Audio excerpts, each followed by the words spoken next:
اللهم صل على محمد وآل محمد.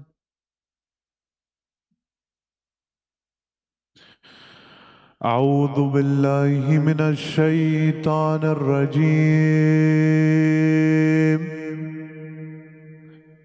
بسم الله الرحمن الرحيم.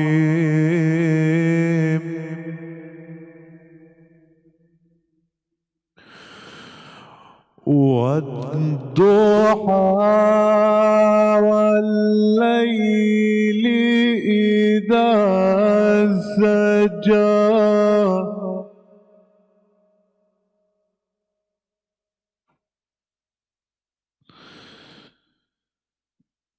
ما ودعك ربك وما قلى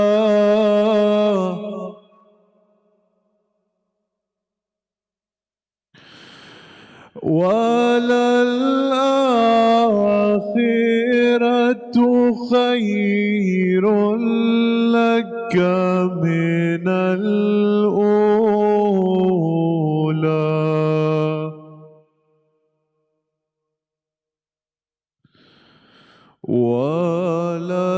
ولسوف يعطيك ربك فترضى.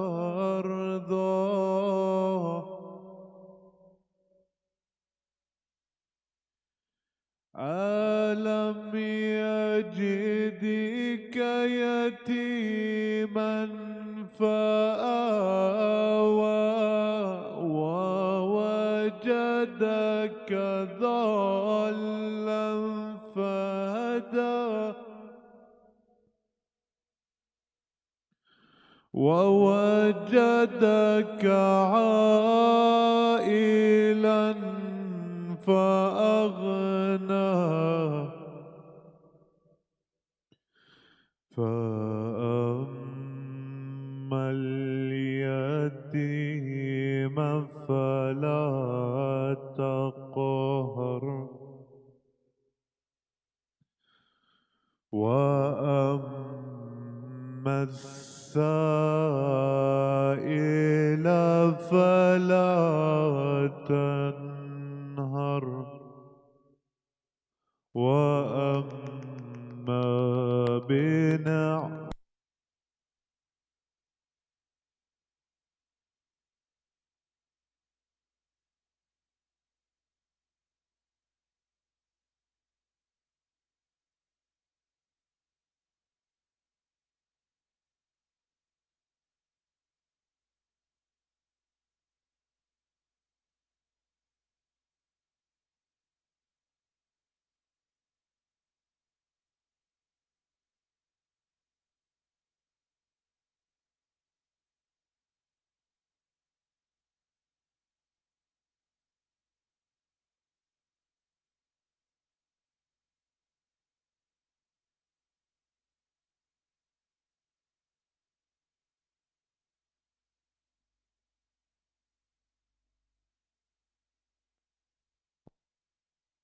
يا خليفة الله وناصر حقا. السلام عليك يا حجة الله ودليل إرادته. السلام عليك يا تالي كتاب الله وترجمانا. السلام عليك في آناء ليلك وأطراف نهارك. السلام عليك يا بقية الله في أرضه. السلام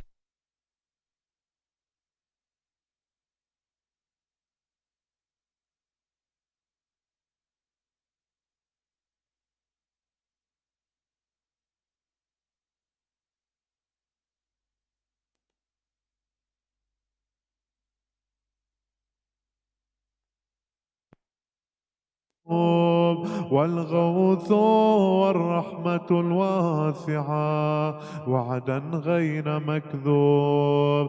السلام عليك حين تقوم، السلام عليك حين تقعد، السلام عليك حين تقرأ وتبين، السلام عليك حين تصلي وتقنت، السلام عليك حين تركع وتسجد، السلام عليك حين تهلل وتكبر، السلام عليك حين تحمد وتستغفر، السلام عليك حين تصبح وتمسي، السلام عليك في الليل إذا يغشى والنهار إذا تجلى، السلام عليك أيها الإمام المأمون،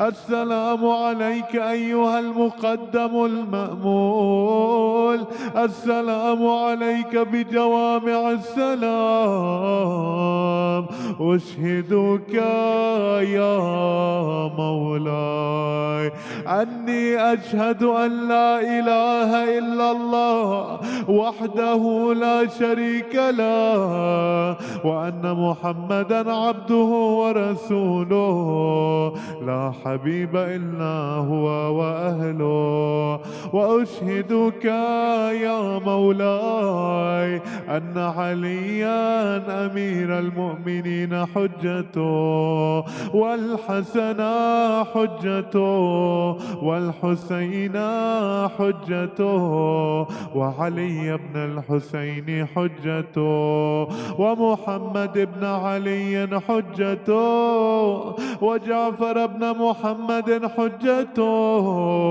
وموسى بن جعفر حجته، وعلي بن موسى حجته، ومحمد بن علي حجته، وعلي بن محمد حجته، والحسن بن علي حجته، وأشهد أنك حجة الله، أنتم الأول والآخر، وأن رجعتكم حق لا ريب فيها يوم لا ينفع نفسا إيمانها لم تكن آمنت من قبل أو كسبت في إيمانها خيرا، وأن الموت حق، وأن ناكرا ونكيرا حق، وأشهد أن النشر حق،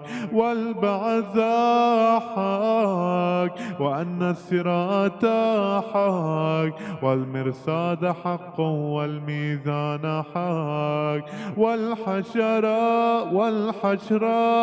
حق، والحساب حق، والجنة والنار حق، والوعد والوعيد بهما حق. يا مولاي شقي من خالفكم وسعد من أطاعكم، فاشهد على ما أشهدتك عليه، وأنا ولي لك بريء من عدوك، فالحق ما رضيتم، والباطل ما أسخطتم، والمعروف ما أمرتم به، والمنكر ما نهيتم عنه، فنفسي مؤمنة بالله وحده لا شريك له، وبرسوله، وبأمير المؤمنين، وبكم يا مولاي أولكم وآخركم، ونصرتي معدة لكم، مودتي خالصة لكم، آمين رب العالمين. صلوات على محمد وآل محمد.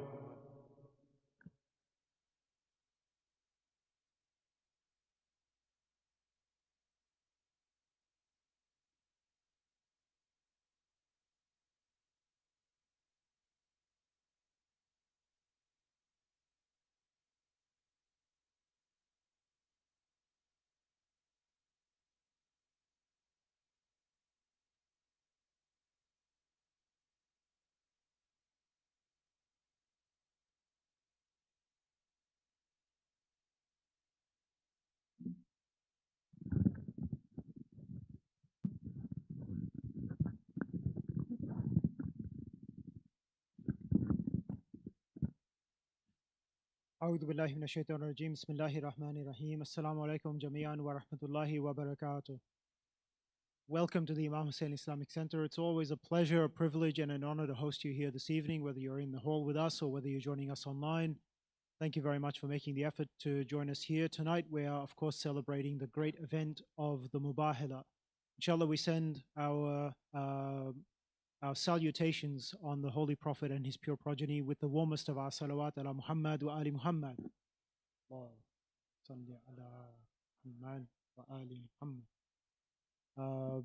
First of all, a quick apology for the slight delay we've had. We had a few issues getting things set up and running this evening, so I apologize for the delay. Inshallah, we'll get the program moving. Sheikh is just coming to the hall, and in the meantime, I'll take a few moments to make a quick few announcements. Inshallah, on Wednesday night will be the first night of Muharram Majalis here at the center.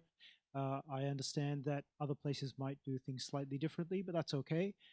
Inshallah, we will have our first majlis on Wednesday night, continuing through to Saturday, the 29th of July, which will be Ashura Day, inshallah. So also then on Saturday night, the 29th of July, we will have our final majlis for Muharram with Shami Qariban.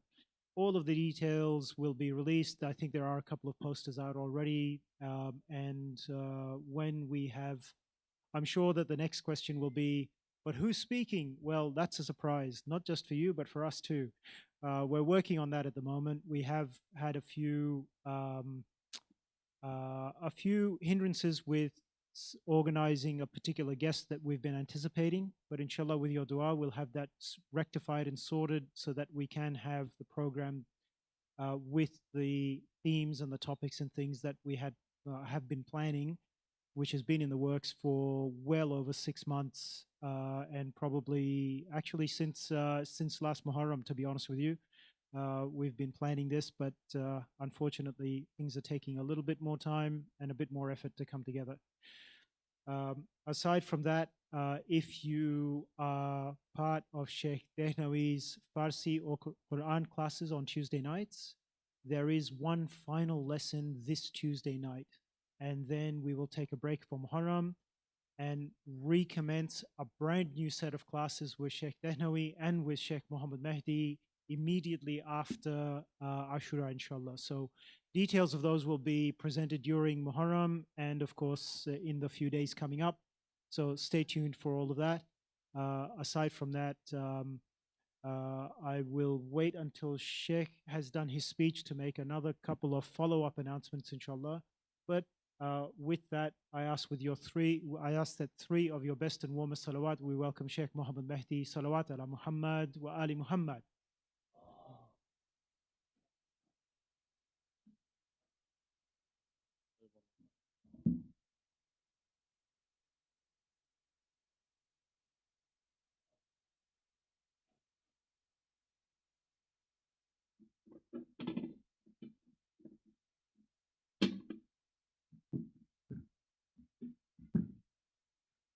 أعوذ بالله السميع العليم من الشيطان اللعين الرجيم بفضل الله بسم الله الرحمن الرحيم الحمد لله رب العالمين الحمد لله والحمد حقه كما يستحقه حمدا كثيرا الحمد لله الذي هدانا لهذا وما كنا لنهتدي لولا أن هدانا الله اللهم العن ولا ظالم ظلم حق محمد وآل محمد وآخر تابع له على ذلك اللهم العن العصابة التي جاهدت الحسين وشايعت وبايعت وتابعت على قتله اللهم العنهم جميعا ثم الصلاة والسلام على خير خلق الله أجمعين محمد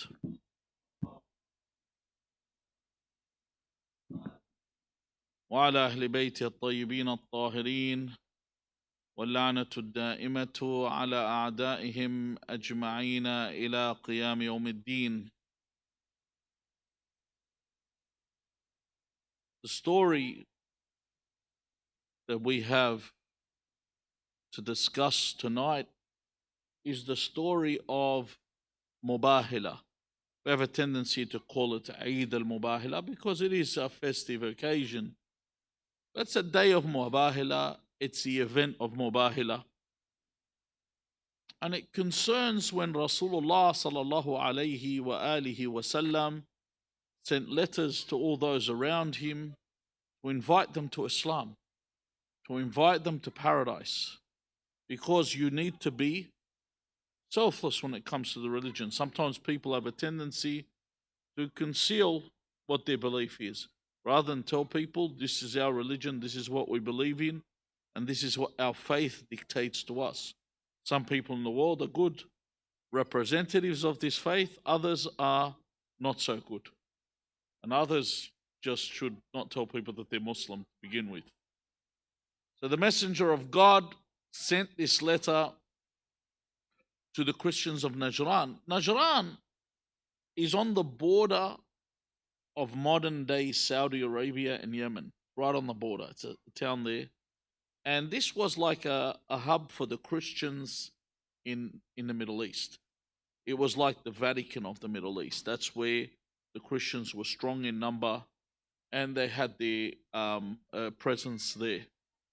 So when he sent the letter to them, they weren't people that rejected this, because, see, we would reject us as Muslims if someone sent us a letter and said that you're the prophet of God, that they're the prophet of God and come to my way. We would reject them because there is no prophet after Rasulullah. Rasulullah sallallahu alayhi wa alihi is Khatimul Anbiya.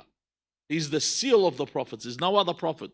But Jesus, even if you read in the Bible, it didn't end. When he said that I have to go, because if I do not leave you, then the Spirit of truth will not come. He mentioned someone after him. And he even mentioned, like in the book of Matthew, it's also mentions in the 7:20, I think it's chapter 7, verse 20 onwards. He mentions that if other prophets come after him, he says to test their fruit. And if their fruit is good, then they're good, if they're actual prophets. So he's given them that litmus test to work out if someone's good or not good. Otherwise, these Christians of Najran would have rejected Rasulullah. Why would they come and see him or visit him? Because they knew that there is someone to come after Jesus Christ. It wasn't the end of the road. So they sent, some narrations say 14, some say 30 onwards, different. Up to 70 of their scholars came to verify the signs and the descriptions of this prophet at the end of, if this is the prophet at the end of time. And of them was, they mentioned, the narration says one's called As-Sayyid, one's Al-Ahtam, and one's Al-Aqib. They could be their titles or their ranks or what they were, whether they were cardinals or whatever they were, and they came to the prophet. Now, one of the things that is mentioned, upon them arriving, it was their prayer time and they needed to pray. Now, a lot of people say, oh, Christians, I know, they don't have a prayer time, they don't pray. But they do. The Christians they have prayer times, they pray. I'm talking about, if you look, this is something you need to find, the practicing Christians, they have 7 times a day where they actually have to pray. They will say they've got prayer books. It depends on a lot of the Eastern European Christians. And generally what people pray with, they say grace when they eat, and they say the Lord's Prayer. Our Father who art in heaven, hallowed be thy name. That's the prayer that they'll generally pray, but there's other prayers that they will mention. So it was prayer time, and they were in Masjid Nabawi, Masjid Rasulullah sallallahu alayhi wa alihi wa sallam, and they said to the Messenger of God, we need to pray. And they had their bells with them that they'd ring, and they began to perform the prayers. And obviously, if Rasulullah is present and Rasulullah doesn't say anything, what do? You don't do anything. Rasulullah said nothing. But the companions, some of them got up and said, oh, Ya Rasulullah, they're praying in your mosque. And Rasulullah says, Da'uhum, leave them, let them be, let them pray. This is a very important point, because you see here with Islam, the tolerance that you are allowed, even in Masjid al-Nabawi Sharif, that he had allowed them, the messenger of God, to have this freedom of their practicing their beliefs. Whereas today, even if you want to try and promote your beliefs in our public schools and our religion's opposition to the demonic agenda that's been brought in, and inshallah in the near future will be removed, especially by these right-wing extremists that are beginning to rise. You know, for once I'm going to ride their wave and see where they take us. So what we're saying is there is that freedom of religion with Rasulullah, and Rasulullah ruled Medina. He could have said, no, you're not going to be. SubhanAllah, you know what I actually think about that? Like, we go to Masjid al-Nabawi Sharif and we are Muslims and we try to do Ziyarat Rasulullah and they prevent you. Yet Rasulullah allowed the Christians to worship inside his masjid. After they finished praying, they saw that he was fit. The descriptions and the signs all met the criteria. He was the messenger of God. So they said, all right, what is this call? What are you calling us to? He didn't say, listen, I want each of you to bring me 4 heads of camel, 100 heads of cattle, 100,000 gold coins. No. He said, I want you to attest, I want you to testify that there is no deity, no God except Allah, and I am his messenger, and that Jesus eats and drinks and he relieves himself. He goes to, in other words, he's a human being. I want you to, and they said, no, we have a problem here. So what's your problem that you have here? They thought, all right, we'll give him a line that he won't be able to respond to. They said, all right, if Jesus is just an ordinary human being, then who is his father? Who is the father of Jesus? The funny thing is, even in the Bible, when you look at, if you start reading through for example, I think in the book of Mark, where it begins with the genealogy of Jesus Christ, it starts off by saying that Adam beget Abel, who beget Seth, onwards, and I forget how it is in what order. I might have made a mistake with the names. All the way, then it says who begat who? Joseph, the husband of Mary, who begat Jesus. So they don't even link Jesus to having a father as God. They link him as Joseph's his father by proxy because he married Mary, which we don't believe. We believe Mary died without ever getting married, the Virgin Mary. Thus the term the Virgin Mary. So anyway, when they threw this, how are you going to answer this? So Allah Azza wa Jal revealed to Rasulullah to say to them, did Adam not eat and drink and marry? Yes, they said yes. Then he said, who was his father? Because you think about this, honestly, logically. One prophet came from the womb of a woman. Another prophet came to exist without any womb, without anything whatsoever. So which one would be a grander miracle? I'll make it even easier for you.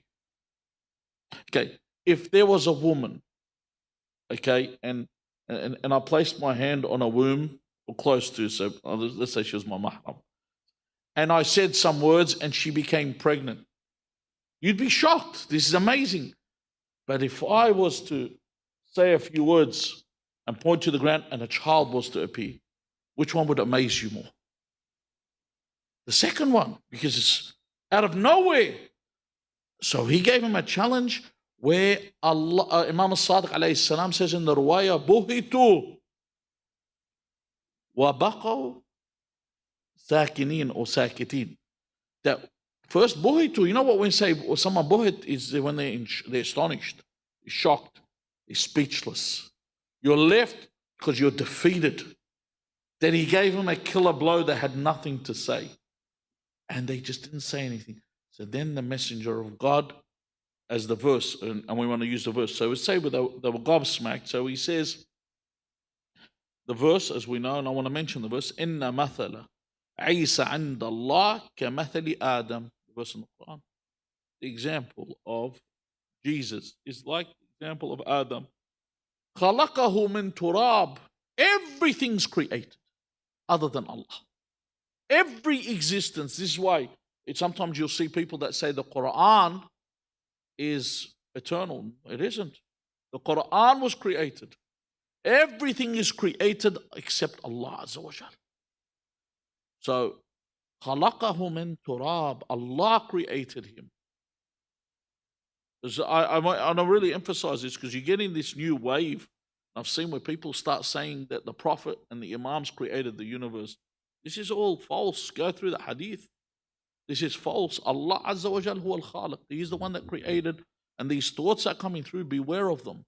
People that try and push this, go through the narrations, and they're very clear that Allah is the one that created the heavens and the earth.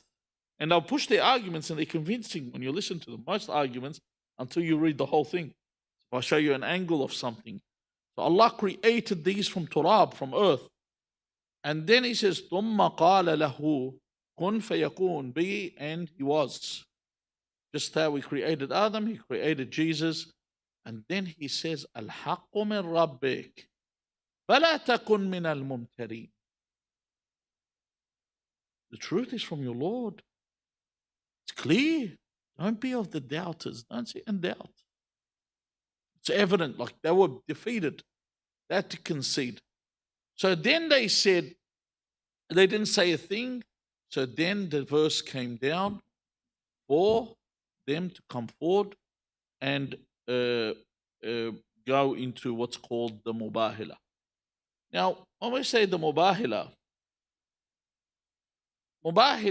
is when two parties, if you have a Mubahala with someone's when the two parties invoke the la'an, the curse of Allah on the other party. So we both call Allah to remove the mercy from the other party. But in the case where the Prophet is doing it, it's fatal. So if the Prophet is doing Mubahala with someone, the result is going to be crushing. It's not going to be where we do Mubahala and then, 25 years later, he finds a cyst on his brain or something. No. We're talking about it's an immediate result. Was Rasulullah. So when he says to them, listen, we'll invoke the curse upon the liar. I'm a liar. You invoke the curse upon me. And if you're lying, I invoke the curse upon you. This is fair.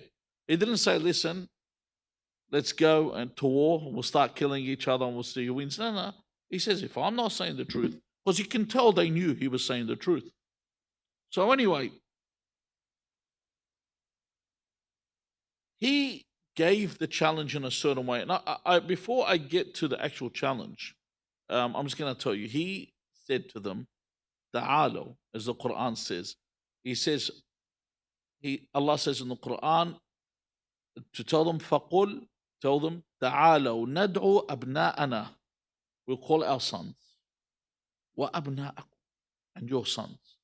وَنِسَاءَنَا وَنِسَاءَكُمْ, our women and your women.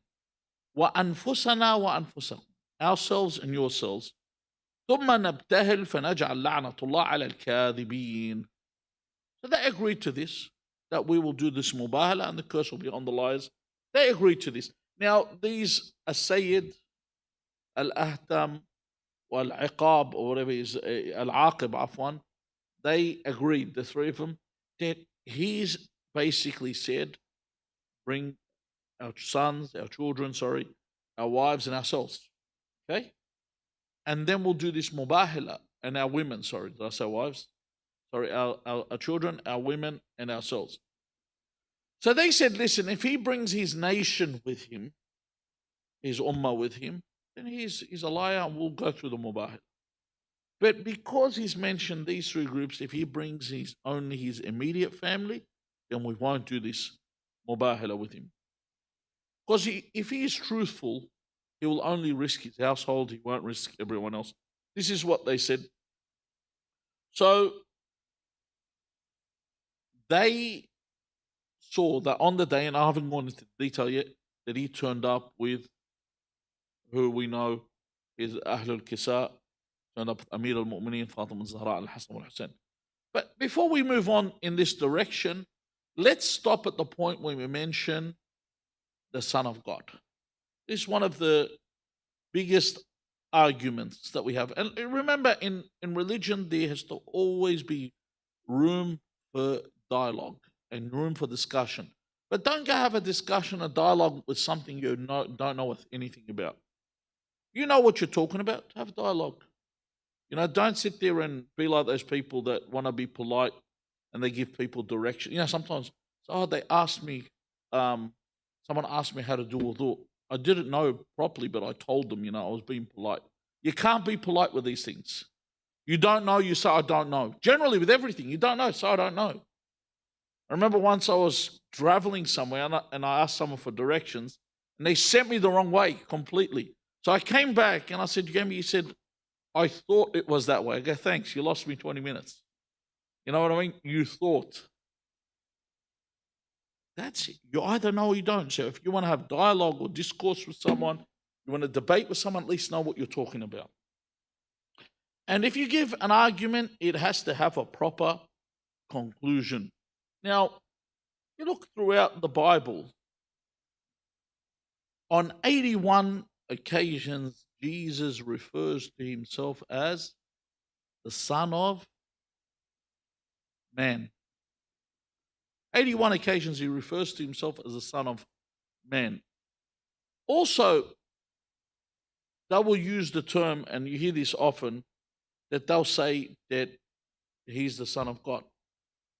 It's mentioned in the Bible that he's the Son of God. Even though he says, I'm the Son of Man, there is a mention in the Bible that says the Son of God. However, in the Bible, you'll find that God has two regular sons.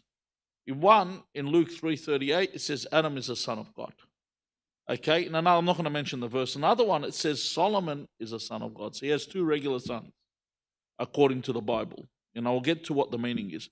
He also has two firstborn sons. One of them is Jacob, whom God refers to in the Bible, as they say, as his firstborn. And he has Ephraim, who's also mentioned as his firstborn son. Then he also has two begotten sons in the Bible. One is David and the other is Jesus. That's what's mentioned in the Bible. So he has all these sons, 6 sons that are mentioned in the Bible. So are they all the Son of God? Why is Jesus the exclusive Son of God? Why not the others? See, the thing is, when they used to use the term son of, if sometimes someone tells you, Ibn al-Halil, have you heard that? Ibn al-Halil, or they might say to someone that they're abusing, Ibn al-Haram. Isn't that right? Well, what does that mean?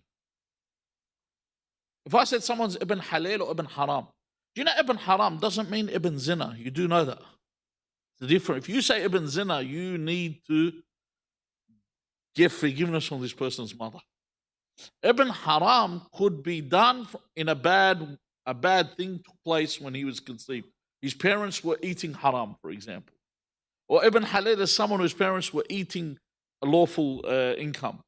It doesn't mean that this person was produced in a halal or haram way, but that's a term that's used. Sometimes you will see in the Bible where they'll say someone is a son of strength. Does that mean that strength gave birth to someone? That means he's a hero or a warrior. Or for example, when we talk about Abu Fadl Abbas alayhi salam, and where Amir al-Mu'mineen Ali ibn Abi Talib alayhi salam says to his brother to find a woman that has been begotten from the stallions of the Arabs. Does that mean he was looking for someone that was born to a horse? Is that what it means? And we understand what these words mean. They have a meaning. Even, for example, we say this person is a son of a prophet. That means he's the disciple of a prophet. You'll find this. Ibn al-Nabi, sometimes it's meant in the language that this person is a student of the prophet. You know, sometimes when you've taught someone, raised someone again, you're my son, the ibni, my son, doesn't mean you begot them. Even with the uncle of Ibrahim, whom Ibrahim lived with, okay, Azar wasn't even his father, but Allah refers to him as the father because he raised him. Just like when Allah Azza wa Jal mentions as to Nabi Yusuf that Ismail and Ishaq are both his fathers, yet his father is Ishaq, not Ismail, it's his uncle. This is the way the term is used. The son of God is like sometimes in Lebanese we say that Allahi or something like that. They use the word that he is someone that is pertaining to God. So when we say this person's pertaining to God, they would say son of God in those terms in Aramaic. That this person's religious, that this person's righteous, this person's pious, this person represents God. And we even have this in Arabic. One of the ziyaras we call Ahl al-Bayt what? Ya Ahl Allah. You read this? Ya Ahl Allah. Does that mean that they're the family of God? La qaraba ma'Allah. Allah hasn't got a family. Ya Ahl Allah. They are the family that pertains to God, that belongs to God. So the son of God here is someone pertaining to God. Otherwise, God has many children throughout the Bible. Now, this is the first thing. I have to also understand that just because someone has a fadili, they've been given a virtue, I cannot assume this virtue means something. I can't assume, for example, that Musa spoke to God directly. I can't say, hold on, you know why Musa spoke to God and not Jibreel to Musa? Yeah, Jibreel was on long service leave. He had a break, so he couldn't turn up. On what basis? You know, because he wasn't there. Or God didn't have a proxy angel. At that time, he wasn't there. He must have been sick or something. So God had to speak directly. I'm just making something up as I go along. And this is what happened with Jesus. The whole concept of divinity of Christ was never accepted at first. You know why? The Bible explains. Because in the old days, if you said this about God, you were stoned to death. You know what it's called? Thou shalt not take the Lord's name in vain. You've heard this before. If you, in the old days, that was one of the 10 commandments, that you cannot even say, oh, God. Imagine you were to say, God is dead. What would happen? That's what happened in the Bible. What does Jesus say? My sign, the sign I give unto you, is like the sign of Jonah. For 3 days and 3 nights, Jonah was in the belly of the fish. And for 3 days and 3 nights, the Son of Man, this is what he actually says, but let's give it to them as the Son of God, will be in the belly of the earth. So if he is God, and he was dead for 3 days, because it says that his soul left him. It actually says that in the Bible. So God died, nastajiru billah, for 3 days. Why was the world still functioning? Because the world is what? Contingent upon God. Without God, the world doesn't function, doesn't exist. Our existence is through the existence of God. God puts us. So if God died for 3 days, that's it. It's done. It's finished. This is the problem with it. Now, the second question that comes in here is, if you think about Mubahala, wouldn't it have been more correct? Honestly, it would be more correct if the Prophet said, listen, go get all your men, and I'm going to come by myself and do this Mubahala. One on the whole lot. Why would he mention all these groups? What is the purpose behind this? Why is it when Rasulullah, you want to answer this question, why is it when Rasulullah is under the kisa, when he walks in and says to Fatima, give me the kisa, the hadith kisa, give me the cloak so I can sit under it. Why is it that Rasulullah said nothing until lamaktamalna, until we were all under the cloak, then he turned? He didn't say anything when Al-Hassan walked in. He didn't say anything when Al-Hussein walked in. He didn't say anything when Amir al-Mu'mineen walked in. He didn't say anything until Fatima was there. And وَاكْتَمَلْنَا تَحْتَ الْكِسَاءِ. We were all under the cloak. Why did he wait till then? What is the purpose behind this? Who are these people? What is their reason? Was it just for fun? Honestly, you know what I was doing today? I was actually going, and it's something for you to go through. Go through YouTube videos or whatever of the ulama. I was watching one for Sheikh Uthman Khamis. Sheikh Uthman Khamis is one of the premier speakers for the Salafis. He's one of the primary speakers. He starts off, this is what he says. This is what I want you to think about. He says, the day of Mubahala, they came. He told them, bring your sons, bring your women, and bring yourselves. So Rasulullah came, and for his sons, he bought Al-Hassan al-Hussein, and for the women, he bought Fatima. I'm going. Keep going. Stops. Doesn't. There's the next question. So I started going through. Everyone just cuts his bit. There's just a name. See this name, you know, when there's a poem that says, when I have a doubt with the chastity of the birth of someone, I remember, I say some of the virtues of Ali ibn Abi Talib. Because when you mention the virtues of Ali, you know someone's faith. You want to know, because Rasulullah said, you will know the believer by his love for Ali, and you'll know the disbeliever by his hatred to Ali. When you start mentioning the virtues of Ali ibn Abi Talib, some people, their faces light up. Who? The believers. Some people start getting agitated. Who starts getting agitated? One of three people. Either someone that has disbelief, or something was wrong in his conception, or someone that something hasn't been open to him up here. He has to see what took place for him to either see the light or not. Otherwise, he wouldn't be so shaken. Why is it when it comes to Amir al-Mu'mineen? Notice all these days, they're all linked to who? Ali ibn Abi Talib. Eid al-Ghadir, Yawm al-Mubahala, they're all linked to Ali ibn Abi Talib. Why? It's all about this, so people don't move away. Question is here, what was Imam Ali's place in the Mubahala? Think about this. If I make an announcement, I say, ladies and gentlemen, boys and girls. Then I call all the males and all the females. If I was to say, تعالوا ندعو أبناءنا وأبناءكم ونساءكم, what would I say? ورجالنا ورجالكم. Wouldn't I say this? This is normal. To say our women, our children, your children, our women, your women, and our men and your men. Isn't this what I would normally say? Why wasn't that the sigha? Why wasn't that what was mentioned? Why wasn't it in this manner? What is it? Then they say, for example, if you say anfusana, they say that meant the men. Say how? They say, you know, like saying figuratively, the hand of God. Anfusana, nahnu, and I bring all my friends with me.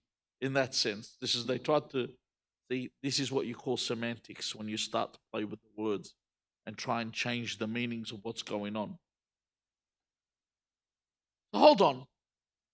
If Amir al-Mu'mineen was not invited under the category of sons, because he's not the son of Rasulullah, miraran, over and over and over again, Rasulullah would say, Anta akhi, ibn ammi, wa zawj ibnati. He would name three things for Amir al-Mu'mineen. Number one, you are my brother. Number two, he'd say, you're my cousin. Number three, you're my son-in-law. That's the only, I've never heard one narration, never seen one narration that Rasulullah refers to Amir al-Mu'mineen as my son. And he doesn't fall under the category of women. Maybe today people might put people under different categories. But back then, you know, a woman was a woman. Anyone could define it. They wouldn't get tongue twisted when someone asked them, what is a woman? And they start, not able to give the definition. No, it was normal. It was what the definition has always been. A male is a male, a female is a female. And it's known. So it wouldn't for wonder what category does Amir al-Mu'mineen come under. It comes under the category of Anfusana. Meaning what? Nafs Rasulullah. Let's go back to Ghadir. Man kuntu mawlah. فهذا علي. Man kuntu mawlah wa awla bihi. Whoever I am the master of and have authority over them, Ali mawlah wa awla bihi.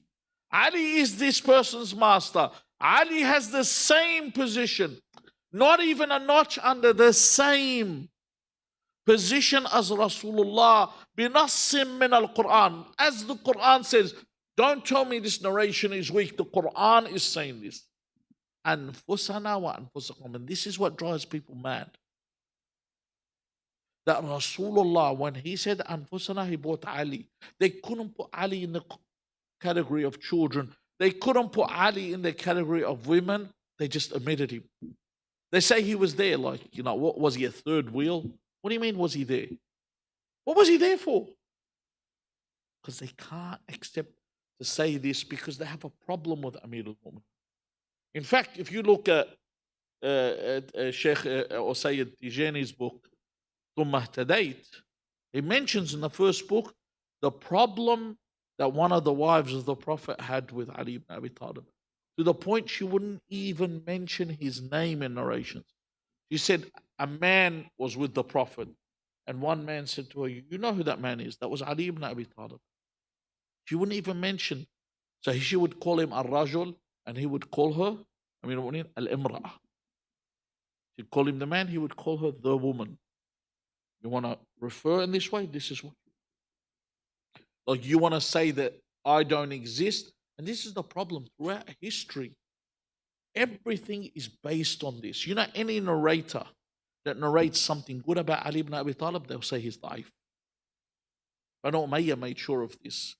Banu Umayyah, not only did they curse Ali ibn Abi Talib on the Mambar, but Banu Umayyah, anyone that said one hadith on Ali ibn Abi Talib, they would remove him from the Islamic treasury. So when they're giving out money from the treasury, from the zakat, and that's collected, you're not on the la'iha. You're no longer on the list. Why? Because you narrated a narration that spoke about the virtues of Ali ibn Abi Talib alayhi salam. And this is the story of Mubahala. So what did they do in the end? They said, if these, when they saw the 5 holy bodies, they saw Rasulullah, Amir al-Mu'mineen, Fatima, al-Hasan al-Hussein, they said, stop. They said, we give up. They said, because if these people, when they saw them, were to ask the mountain to be plucked from its place, it would. Especially using the word mountain, I'll tell you why it's a very good example in what they said. Because the mountain's deep-rooted. The mountains that they form from tectonic movements and that. It's not like a sapling. A mountain is of the core, it's of the earth. Even if magma and all that comes out of volcanoes, and if you look at the geologists and that, what they speak about, the mountains of the core of the earth, whereas a tree isn't. A tree is rooted into the ground. They said if they would pluck mountains, as if mountains can be plucked. So then, when they spoke to the messenger of God, they said, we will agree to live under the rule, we'll pay the jizya, the tax, and we don't want to accept. Sometimes you sit and think to yourself, why wouldn't they accept? They recognize dunya. It's what you've got to think about. Amir al-Mu'mineen says something in Khutbah Shaqshaqiyya, yes. He says something in Khutbah Shaqshaqiyya, the 3rd sermon in Nahj al-Balagh, when he says, كَأَنَّهُمْ لَمْ يَسْمَعُوا قَوْلَهُ تَعَالَى. It's as if they have not heard the Prophet, Allah say, تِلْكَ الدَّارُ الْآخِرَةِ نَجْعَلُهَا لِلَّذِينَ لَا يُرِيدُونَ عُلُوًّا فِي الْأَرْضِ وَلَا فَسَادًا وَالْعَاقِبَةُ لِلْمُتَّقِينَ. It's as if they have not heard the verse in the Quran that says the hereafter, Allah says, we have made it for the people that do not want greatness. They don't want to reach heights in this world. They're not chasing this world, in other words. They do not want corruption in this world. وَالْعَاقِبَةُ لِلْمُتَّقِينَ. The next world is for the righteous, those that guard from evil. Then Amir al-Mu'minin responds. He says, بَلَا وَاللَّهِ لَقَدْ سَمِعُوهَا وَوَعَوْهَا. Amir al-Mu'minin says they have heard this. Every one of you here, everyone you know, trust me, everyone you know knows this world is what? Is terminal. Do you believe there's anyone out there that thinks this world's eternal? Everyone knows the world's terminal. And they know this world is not for us, those that chase it. He says, بَلَا وَاللَّهِ لَقَدْ سَمِعُوهَا وَوَعَوْهَا. They heard this and they understood it. It's not like they didn't understand it. Then he says, وَلَكِنَّهُمْ حَلِيَتِ الدُّنْيَا فِي أَعْيُنِهِمْ وَرَاقَهُمْ زِبْرِجُهَا. He says, however, the dunya is sweet, looks too good. Sometimes it embellishes itself. You look at some, have you ever heard the saying, it's better to want than to have? Do you know how true this is? And one of the best examples, and I always go back to this, are the influencers. These people they have on YouTube. They have so much money, they have everything, yet they want to let you know about it because they're not happy. If they were happy, they wouldn't sit there all day telling you how awesome their life is. You'd hear them, they say, oh, the people that say the grass isn't greener, it's not greener. How could it be greener if you had all the money in the world? And right now, just say you had Jeff Bezos' money right now, or Elon Musk, I think he's jumped him, or whoever's leading the race. Say you have all their money. Can you buy an extension on your life? Think about that. They can't. Bezos went and got jacked. He got on some gear, tried to fix his body.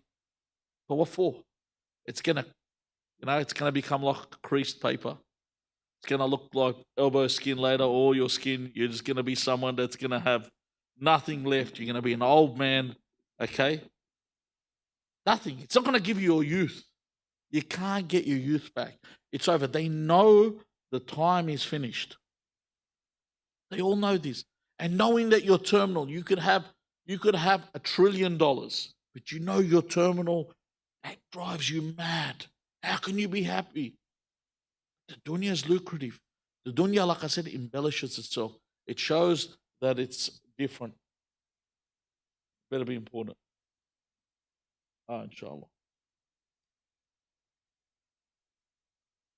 Inshallah. All right. Allahumma salli ala Muhammad wa ali Muhammad. So, what I'm saying is, the dunya is too nice. That's why people don't stand down. Before I finish off, because I'm finished, alhamdulillah, this time I'm not going to torture you for 1 hour. It's been 42 minutes. I want your forgiveness. I usually talk for an hour. I don't know how to turn off the system. I must use lithium batteries to keep me going. But anyway, I want to mention Muharram is coming along. Muharram is a floating ship. Safinatul Hussein. I want to let you know that when Rasulullah sallallahu alayhi wa alihi wa sallam was in the Ma'raj, he says, وَجَدْتُ مَكْتُوبًا عَلَى يَمِينَ الْعَرْشِ. I saw on the right side of the throne, إِنَّ الْحُسَيْنِ مِصْبَاحُ هُدًى وَسَفِينَةُ النَّجَاةِ. Written on the Arsh. Could you imagine important? Written on the throne of God. That Imam Hussein, Inna al-Hussein, is the lantern of guidance, and he is the ship or the ark of salvation. This ship passes. Whoever jumps on, gets on. Whoever doesn't. Muharram's coming along. The pulpit of Muharram is where most people get guided. You know how many people you meet that started praying because of Muharram? Went to religion, Islam, because of Muharram. Women that wore hijab, that didn't wear hijab previously, because of Muharram. Now, don't sit there and not get involved. I haven't been asked by the center to mention this. This is something I always mention. Any center you attend, the new people that attend this center, or any center you attend, be involved. Don't let the ship pass. Volunteer. Firstly, volunteer with help. If you have children, get them involved. Catering, food, get involved.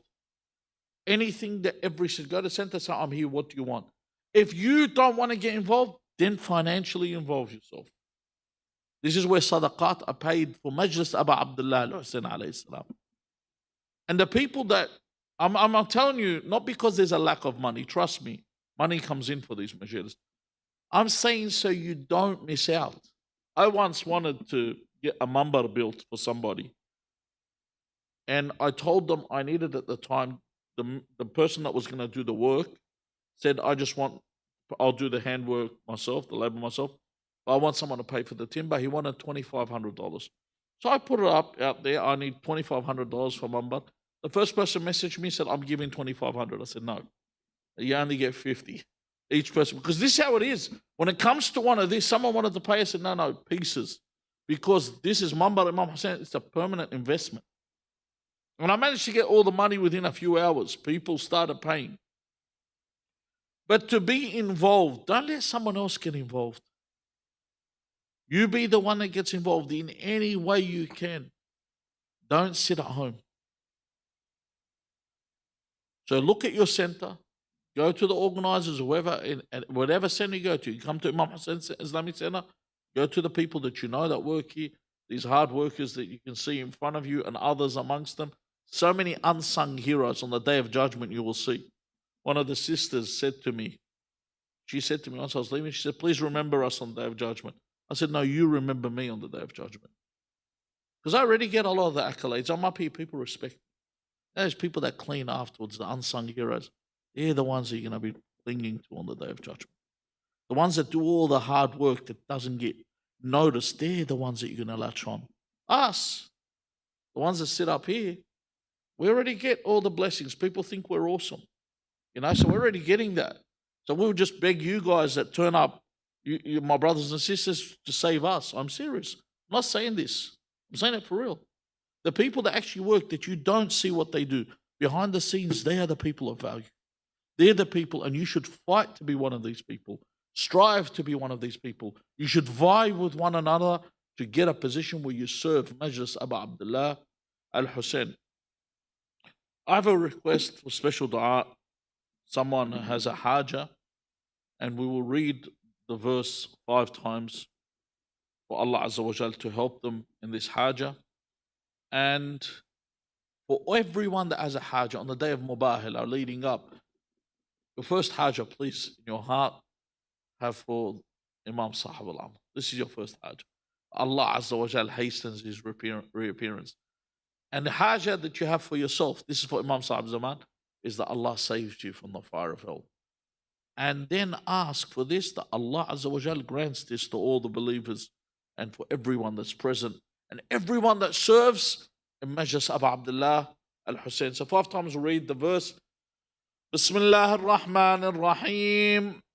أما يجيب المضطر إذا دعاه ويكشف السوء أما يجيب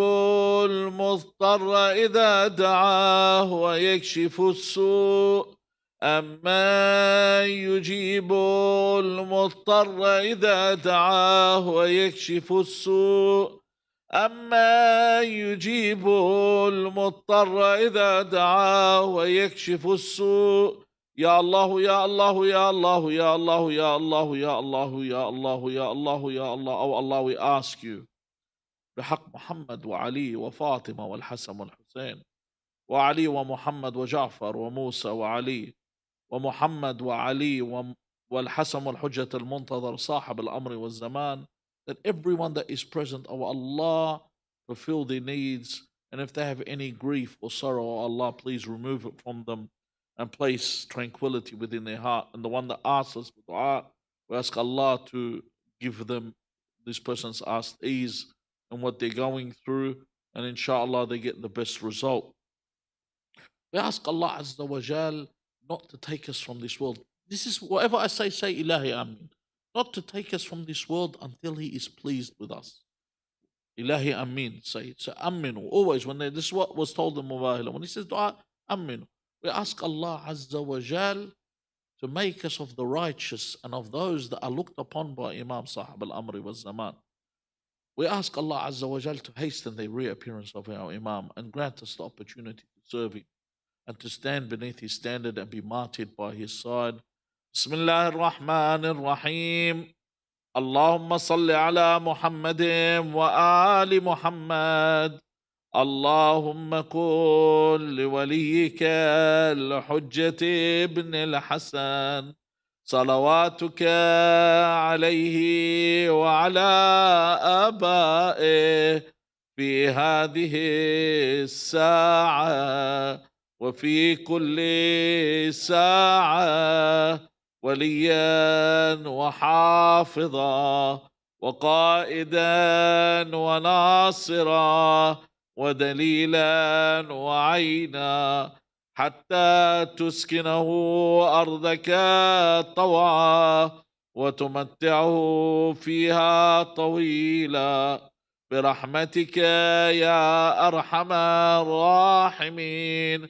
وإلى أرواح المؤمنين والمؤمنات وإلى أرواح موتانا وموتاكم ولقضاء الحوائج وقبول الأعمال وشفاء المرضى وغفران الذنوب وتعجيل الفرج وحسن العاقبة.